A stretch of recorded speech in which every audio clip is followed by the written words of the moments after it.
Alright, good morning. Ito lang yung gusto kong pinangako ko na gagawa ako ng video, separate na video para dito sa backup namin na malit na solar yung sa 120 watts na solar panel, backup namin na solar panel. So ito ang kuha namin is merong dalawa na 100 ampere hours na battery. By proportion, ang liit lang ng solar panel nito kasi 120 watts lang. Ipakita ko mamaya. So anyway, ito yung ito yung battery niyan, dalawa na 100 watts is naka-parallel, so 200 ampere hours. Then ito lang gamit namin na pakianuan mo nga TRs, 150 amperes na 150 watts na 1,500. 1,500 na watts na inverter. So ito lang. So gamit namin dito is pang ilaw lang siya, backup lang. Kasi meron kaming malaki-laking system. Ito backup lang talaga siya, pang ilaw. Ito, yan. Then ito sa labas din.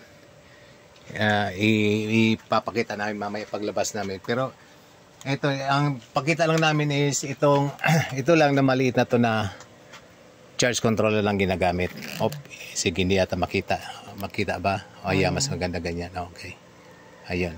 So currently nasa 13.7 siya volts ang na harvest. So yun. Ayan ang backup namin. Ang sa ibang system namin kasi malaki yon. Ipi-feature namin yan later on. Na sasama ko pati yung expenses. Pero ito lang muna ko na separate na itong backup namin. Ito ulitin ko. 200 ampere hours na battery in total kasi dalawa siya in parallel na 100 ampere hours. Tapos 1,500 watts na inverter. Isa-sample ko lang. Naka-on na siya ngayon. At yung halimbawa na pang masahe. So yun, 30 watts ito I think na so kahit gabi kung talagang masakit ang katawan, nakakapagmasa-masahe siya. Backup lang, sample ko lang naman to kasi meron naman talaga kaming system na malaki-laki. Pero doon kasi sa mga gusto pa magsimula, ganito lang, malaki na to actually. Kung sa ilaw lang, tapos sa electric fan, malaki na to. Ito nga, kayang-kaya ito. Ayun tuloy, naramdaman ko tuloy yung sakit sa nadidig ko. Sarap. Ito pa yata naging ko, pang promo ang galing yan. So anyway, ito kasi nagagamit sa inverter, mayroon kang may sasaksak dito. Actually, pati electric fan kaya na to. Pati laptop ginagamit ko dito as backup lang naman. So kaya siya. And may electric fan kami na ginagamit ito sa tanghali. Pag matulog ako, gamit ko sa kasi hindi kami nag-electric fan sa gabi kasi ang lamig. Ang lamig. So yan, 12 volts na electric fan. Ayan yan ang ginagamit sa tanghali lang. Siguro pagdating ng summer magagamit talaga yan sa gabi. Pero talagang malamig dito siya. Okay, so may electric fan, may inverter na pwedeng magamit na maliit lang ang capacity. Sinapol ko na ito na pwede siya magamit. Then patay natin to at patay natin itong ilaw na to. And patayin ko na rin itong ilaw na to.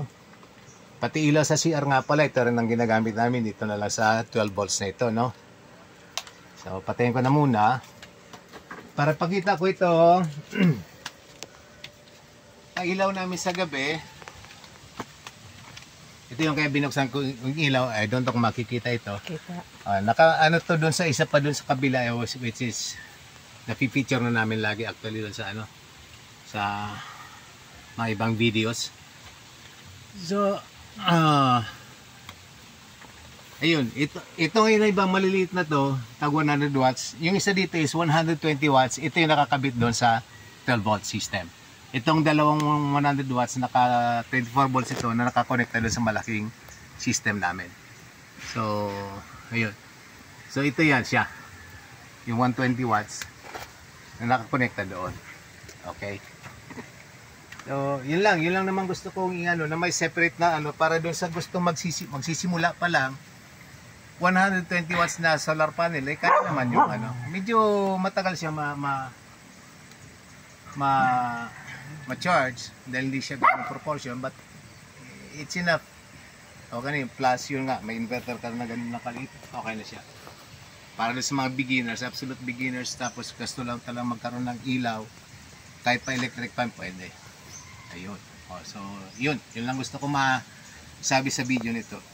Well, ito mapasadaan na rin lang itong mga mga map na to, itong panlinis namin ng panlinis ng pakian ng mga tiers kasi hinabaan ko yan eh. Hinabaan ko yan eh. Hanggang dito yan, no. Pakian ng mga tiers ang ano niya, hanggang dito yan, no. Ano ka ba yan? Haba niyan eh, kaya and the other ones on that side. So, yan na yan. Okay. Yun lang kasi yun para ano ko lang yung maliit namin na backup para doon sa magsisimula. Ganun lang na system. Okay na siya. Yun lang gusto ko masabi dito sa video na to. Alright. Okay, that's it. Salamat.